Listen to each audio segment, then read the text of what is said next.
pala gagawa po muna nga po pala ulit tayo ng pamain. Tutorial muna tayo ng pamain. Ang gagamitin natin mga boss, ang tulingan.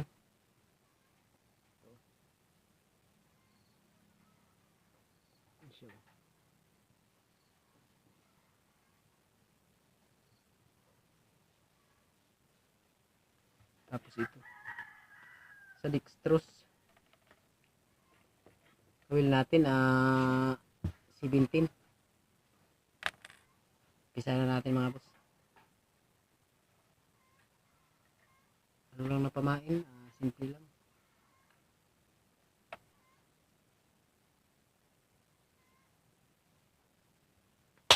Daming lamok. Tingnan nyo lang mga boss, gayahin nyo rin para makuha nyo, para ano nyo dyan sa inyo. Palamanan na natin ng isang pirasong blue pasintab para medyo mas maganda.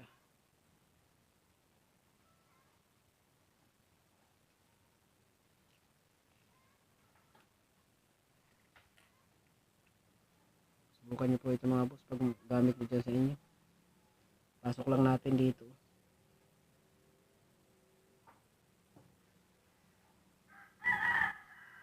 Mga boss, pasok lang.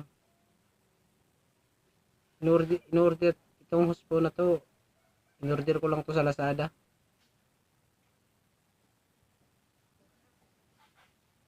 Maganda tong gamitin.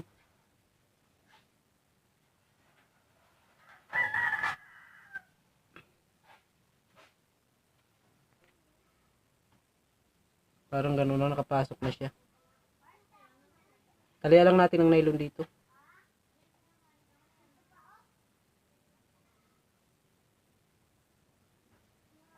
Yung nylon dapat maliit lang. Numero size.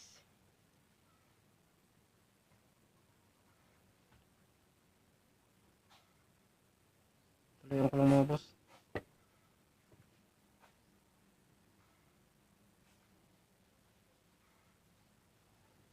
Talian ko lang.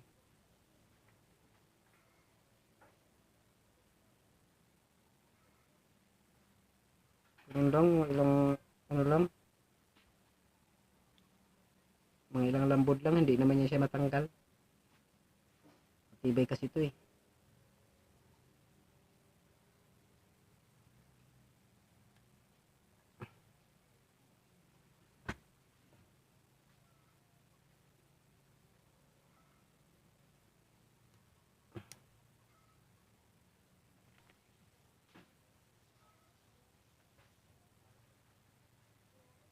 Natalian na natin dito banda, natalian na natin dito sa may puwit niya, sa may hulihan. Tapos pagkatapos natin tali, parang lalagyan natin siya ng dyan niya, tiyan. Anuhin natin ang konti dito, parang gaganunin natin siya.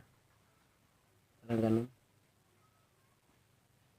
Tapos lang ito mga boss, filter na lang rin kayo. Parang anuhin natin siya, haplosin lang natin ang konti.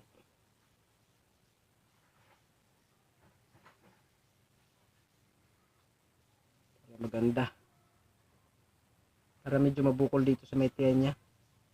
Para parang tunay na isda talaga, parang ano siya.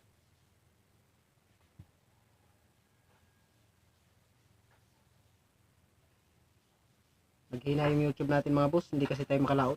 Lakas po kasi dito sa amin. Depiktuhan yung YouTube natin. Parang kasurrender na tayo. Parang gusto ko nang sumurrender. Kaya lang, sayang din.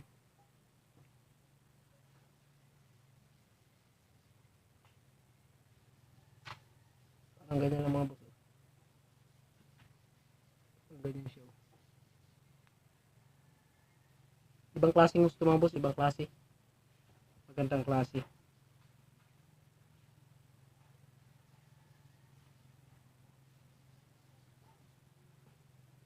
Talian ulit natin. Mainit. ilang sambod lang. Okay na.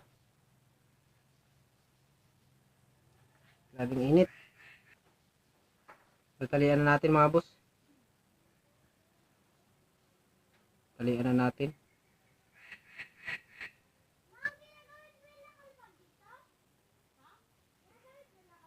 Parang ganyan na yung mga boss. Lagyan natin ng mata.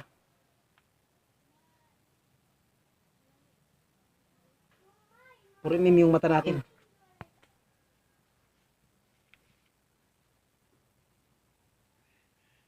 Tapos na. Ito yung tapos na yung finished product. Ito na ang finished product natin. Boss. Magandang makintab to sa ilalim na klaseng hose.